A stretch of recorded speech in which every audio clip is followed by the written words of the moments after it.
اعوذ باللہ من الشیطان الرجیم، بسم اللہ الرحمن الرحیم۔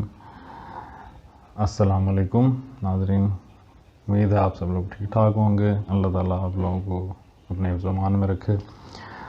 آج ہم سلسلہ تفہیم القرآن کی پہلی قسط کے ساتھ آپ کے سامنے حاضر ہیں، اور آج ہم سورۃ الفاتحہ انشاءاللہ العزیز اس کو پڑھیں گے، اس کے معنی اور مطالب پر غور کریں گے۔ اعوذ باللہ من الشیطان الرجیم، بسم اللہ الرحمن الرحیم۔ الفاتحہ، سب سے پہلے اس کا انٹروڈکشن ہے۔ نام، اس کا نام الفاتحہ اس کے مضمون کی مناسبت سے ہے۔ فاتحہ اس چیز کو کہتے ہیں جس سے کسی مضمون یا کتاب یا کسی شے کا افتتاح ہو۔ دوسرے الفاظ میں یوں سمجھیے کہ یہ نام دباچہ اور آغاز کلام کا ہم معنی ہے۔ زمانہ نزول، یہ نبوت محمدی صلی اللہ علیہ وآلہ وسلم کے بالکل ابتدائی زمانے کی صورت ہے، بلکہ معتبر روایات سے معلوم ہوتا ہے کہ سب سے پہلی مکمل صورت جو محمد صلی اللہ علیہ وآلہ وسلم پر نازل ہوئی وہ یہی ہے۔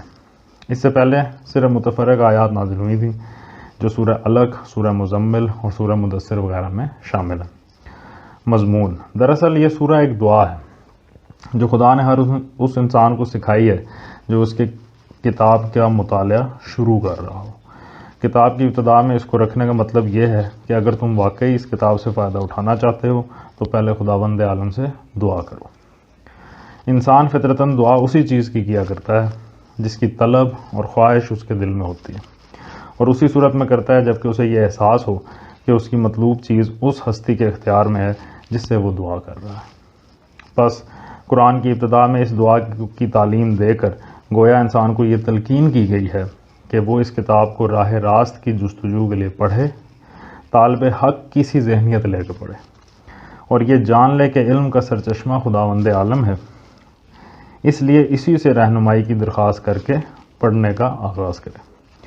اس مضمون کو سمجھ لینے کے بعد یہ بات خود واضح ہو جاتی ہے کہ قرآن اور سورہ فاتحہ کے درمیان حقیقی تعلق کتاب اور اس کے مقدمے کا سا نہیں بلکہ دعا اور جواب دعا کا سا ہے۔ سورہ فاتحہ ایک دعا ہے بندے کی جانب سے، اور قرآن اس کا جواب ہے خدا کی جانب سے۔ بندہ دعا کرتا ہے کہ اے پروردگار میری رہنمائی کر، جواب میں پروردگار پورا قرآن اس کے سامنے رکھ دیتا ہے کہ یہ ہے وہ ہدایت اور رہنمائی جس کی درخواست انہوں نے مجھ سے کی ہے۔ اب ہم سورہ فاتحہ کا آغاز کرتے ہیں۔ اس میں 7 آیات ہیں، ایک رکوع ہے، اور یہ مکی صورت ہے۔ بسم اللہ الرحمن الرحیم، اللہ کے نام سے جو رحمان و رحیم ہے۔ اس کی تفسیر ہے، اسلام جو تہذیب انسان کو سکھاتا ہے اس کے قواعد میں سے ایک قاعدہ یہ بھی ہے کہ وہ اپنے ہر کام کی ابتدا خدا کے نام سے کرے۔ اس قاعدے کی پابندی اگر شعور اور خلوص کے ساتھ کی جائے تو اس سے لازماً 3 فائدے حاصل ہوں گے۔ ایک یہ کہ آدمی بہت سے برے کاموں سے بچ جائے گا، کیونکہ خدا کا نام لینے کی عادت اسے ہر کام شروع کرتے وقت یہ سوچنے پر مجبور کر دے گی کہ کیا واقعی میں اس کام پر خدا کا نام لینے کا حق بجانب ہوں یا نہیں۔ دوسرے یہ کہ جائز اور صحیح اور نیک کاموں کی ابتدا کرتے ہوئے خدا کا نام لینے سے آدمی کی ذہنیت بالکل ٹھیک سمت اختیار کرے گی، اور وہ ہمیشہ صحیح ترین نقطہ سے اپنی حرکت کا آغاز کرے گا۔ تیسرا اور سب سے بڑا فائدہ یہ ہے کہ جب وہ خدا کے نام سے اپنا کام شروع کرے گا تو خدا کی تائید اور توفیق اس کے شامل حال ہوگی، اس کی صحیح میں برکت ڈالی جائے گی، اور شیطان کی فساد انگیزیوں سے اس کو بچایا جائے گا۔ خدا کا طریقہ یہ ہے کہ جب بندہ اس کی طرف توجہ کرتا ہے تو وہ بھی بندے کی طرف توجہ فرماتا ہے۔ الحمدللہ، تعریف اللہ ہی کے لیے ہے۔ اس کی تفسیر ہے، جیسا کہ ہم دباچہ میں بیان کر چکے ہیں، سورہ فاتحہ اصل میں تو ایک دعا ہے، لیکن دعا کی ابتدا اس ہستی کی تعریف سے کی جا رہی ہے جس سے ہم دعا مانگنا چاہتے ہیں۔ یہ گویا اس امر کی تعلیم ہے کہ دعا جب مانگو تو مہذب طریقے سے مانگو۔ یہ کوئی تہذیب نہیں ہے کہ منہ کھولتے ہی جھٹ اپنا مطلب پیش کر دیں۔ تہذیب کا تقاضا یہ ہے کہ جس سے دعا کر رہے ہو پہلے اس کی خوبی کا، اس کے احسانات اور اس کے مرتبے کا اعتراف کرو۔ تعریف ہم جس کی بھی کرتے ہیں 2 وجوہ سے کیا کرتے ہیں۔ ایک یہ کہ وہ بجائے خود حسن و خوبی اور کمال رکھتا ہو، قطع نظر اس سے کہ ہم پر اس کے ان فضائل کا کیا اثر ہے۔ دوسرے یہ کہ وہ ہمارا محسن ہو اور ہم اعتراف نعمت کے جذبہ سے سرشار ہو کر اس کی خوبیاں بیان کریں۔ اللہ تعالیٰ کی تعریف ان دونوں حیثیتوں سے ہے۔ یہ ہماری قدر شناسی کا تقاضا بھی ہے اور احسان شناسی کا بھی کہ ہم اس کی تعریف میں رطب اللسان ہوں۔ اور بات صرف اتنی ہی نہیں ہے کہ تعریف اللہ کے لیے ہے، بلکہ صحیح یہ ہے کہ تعریف اللہ ہی کے لیے ہے۔ یہ بات کہہ کر ایک بڑی حقیقت پر سے پردہ اٹھایا گیا ہے، اور وہ حقیقت ایسی ہے جس کی پہلے ہی ضرب سے مخلوق پرستی کی جڑ کٹ جاتی ہے۔ دنیا میں جہاں جس چیز اور جس شکل میں بھی کوئی حسن، کوئی خوبی، کوئی کمال ہے، اس کا سرچشمہ اللہ ہی کی ذات ہے۔ کسی انسان، کسی فرشتے، کسی دیوتا، کسی سیارے، غرض کسی مخلوق کا کمال بھی ذاتی نہیں ہے، بلکہ اللہ کا عطا کردہ ہے۔ پس اگر کوئی اس کا مستحق ہے کہ ہم اس کے گرویدہ اور پرستار، احسان مند اور شکر گزار، نیاز مند اور خدمتگار بنے، تو وہ خالق کمال ہے، نہ کہ صاحب کمال۔ رب العالمین، جو تمام کائنات کا رب ہے۔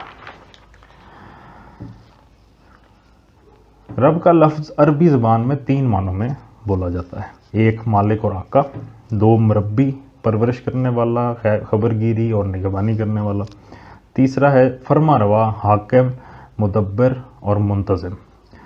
اللہ تعالیٰ ان سب معنوں میں کائنات کا رب ہے۔ الرحمن الرحیم، رحمان اور رحیم ہے۔ اس کی تفسیر میں ہے، انسان کا خاصہ ہے کہ جب کوئی چیز اس کی نگاہ میں بہت زیادہ ہوتی ہے تو وہ مبالغے کے صیغوں میں اس کو بیان کرتا ہے، اور اگر ایک مبالغے کا لفظ بول کر وہ محسوس کرتا ہے کہ اس شے کی فراوانی کا حق ادا نہیں ہوا، تو پھر وہ اسی معنی کا ایک اور لفظ بولتا ہے تاکہ وہ کمی پوری ہو جائے جو اس کے نزدیک مبالغہ میں رہ گئی ہے۔ اللہ کی تعریف میں رحمان کا لفظ استعمال کرنے کے بعد پھر رحیم کا اضافہ کرنے میں بھی یہی نقطہ پوشیدہ ہے۔ رحمان عربی زبان میں بڑے مبالغے کا صیغہ ہے، لیکن خدا کی رحمت اور مہربانی اپنی مخلوق پر اتنی زیادہ ہے، اس قدر وسیع ہے، ایسی بے حد و حساب ہے کہ اس کے بیان میں بڑے سے بڑا مبالغے کا لفظ بول کر بھی جی نہیں بھرتا۔ اس لیے اس کی فراوانی کا حق ادا کرنے کے لیے پھر رحیم کا لفظ مزید استعمال کیا گیا۔ اس کی مثال ایسی ہی ہے جیسے ہم کسی شخص کی فیاضی کے بیان میں سخی کا لفظ بول کر جب تشنگی محسوس کرتے ہیں تو اس پر داتا کا اضافہ کرتے ہیں، رنگ کی تعریف میں جب گورے کو کافی نہیں پاتے تو اس پر چٹے کا لفظ اور بڑھا دیتے ہیں۔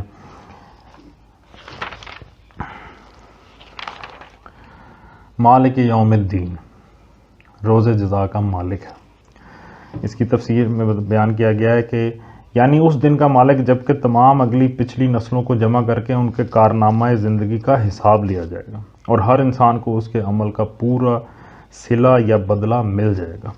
اللہ کی تعریف میں رحمان اور رحیم کہنے کے بعد مالک روز جزا کہنے سے یہ بات نکلتی ہے کہ وہ نرا مہربان ہی نہیں بلکہ منصف بھی ہے، اور منصف بھی ایسا با اختیار منصف کہ آخری فیصلے کے روز وہی پورے اقتدار کا مالک ہوگا، نہ اس کی سزا میں کوئی مزاحم ہو سکے گا اور نہ جزا میں مانے۔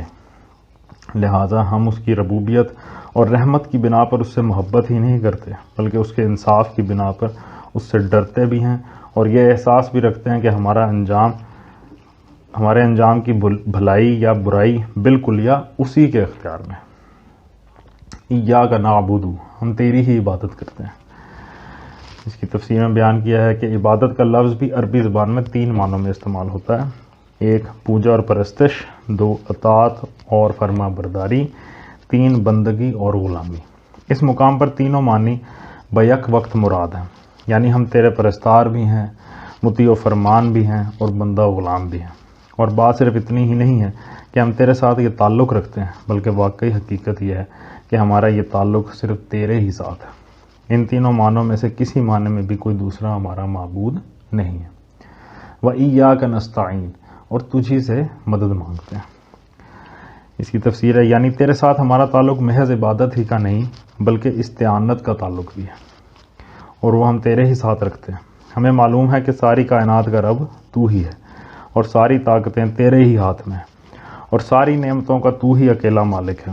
اس لیے ہم اپنی حاجتوں کی طلب میں تیری طرف ہی رجوع کرتے ہیں، تیرے ہی آگے ہمارا ہاتھ پھیلتا ہے، اور تیری مدد ہی پر ہمارا اعتماد ہے۔ اسی بنا پر ہم اپنی یہ درخواست لے کر تیری خدمت میں حاضر ہو رہے ہیں۔ اہدنا الصراط المستقیم، ہمیں سیدھا راستہ دکھا۔ یعنی زندگی کے ہر شعبے میں خیال اور عمل اور برتاؤ کا وہ طریقہ ہمیں بتا جو بالکل صحیح ہو، جس میں غلط بینی اور غلط کاری اور بد انجامی کا خطرہ نہ ہو، جس پر چل کر ہم سچی فلاح و سعادت حاصل کر سکیں۔ یہ ہے وہ درخواست جو قرآن کا مطالعہ شروع کرتے ہوئے بندہ اپنے خدا کے حضور پیش کرتا ہے۔ اس کی گزارش یہ ہے کہ آپ ہماری رہنمائی فرمائیں اور ہمیں بتائیں کہ قیاسی فلسفوں کی اس بھول بھلیاں میں حقیقت نفس الامری کیا ہے۔ یہ دنیا کے بارے میں ذرا مشکل لفظ استعمال کیے گئے ہیں۔ قیاسی فلسفوں کی اس بھول بھلیاں میں حقیقت نفس الامری کیا ہے؟ اخلاق کے ان مختلف نظریات میں صحیح نظام اخلاق کون سا ہے؟ زندگی کی ان بے شمار پگڈنڈیوں کے درمیان فکر و عمل کی سیدھی اور صاف شاہراہ کون سی ہے؟ صراط الذین انعمت علیہم، ان لوگوں کا راستہ جس پر تم نے انعام فرمایا۔ یعنی یہ اس سیدھے راستے کی تعریف ہے جس کا علم ہم اللہ تعالیٰ سے مانگ رہے ہیں، یعنی وہ راستہ جس پر ہمیشہ سے تیرے منظور نظر لوگ چلتے رہے ہیں، وہ بے خطا راستہ کہ قدیم ترین زمانے سے آج تک جو شخص اور جو گروہ بھی اس پر چلا وہ تیرے انعامات کا مستحق ہوا اور تیری نعمتوں سے مالا مال ہو کر رہا۔ غیر المغضوب علیہم ولا الضالین، جو ماتوب نہیں ہوئے، جو بھٹکے ہوئے نہیں ہیں۔ تفسیر میں آیا کہ یعنی انعام پانے والوں سے ہماری مراد وہ لوگ نہیں ہیں جو بظاہر عارضی طور پر تیری دنیاوی نعمتوں سے سرفراز تو ہوتے ہیں مگر دراصل وہ تیرے غضب کے مستحق ہوا کرتے ہیں اور اپنی فلاح و سعادت کی راہ گم کیے ہوئے ہوتے ہیں۔ اس سلبی تشریح سے یہ بات خود کھل جاتی ہے کہ انعام سے ہماری مراد حقیقی اور پائیدار انعامات ہیں جو راست روی اور خدا کی خوشنودی کے نتیجے میں ملا کرتے ہیں، نہ کہ وہ عارضی اور نمائشی انعامات جو پہلے بھی فرعونوں اور نمرودوں اور قارونوں کو ملتے رہے ہیں اور آج بھی ہمارے آنکھوں کے سامنے بڑے بڑے ظالموں اور بدکاروں اور گمراہوں کو ملے ہوئے ہیں۔ صدق اللہ العلی العظیم۔ سورہ فاتحہ کہ ہم نے ترجمہ و تفسیر کا مطالعہ کیا ہے، اللہ تعالیٰ ہم سب لوگوں کو سمجھنے اور عمل کرنے کی توفیق دے، اور ہم اس کی توفیق کے بغیر تو کچھ ہو نہیں سکتا، تو اللہ تعالیٰ ہمیں توفیق دے کہ ہم قرآن شریف کو سمجھیں، اس کو اپنی زندگیوں میں شامل کریں۔ اس دعا کے ساتھ مجھے اجازت دیجیے، اللہ حافظ۔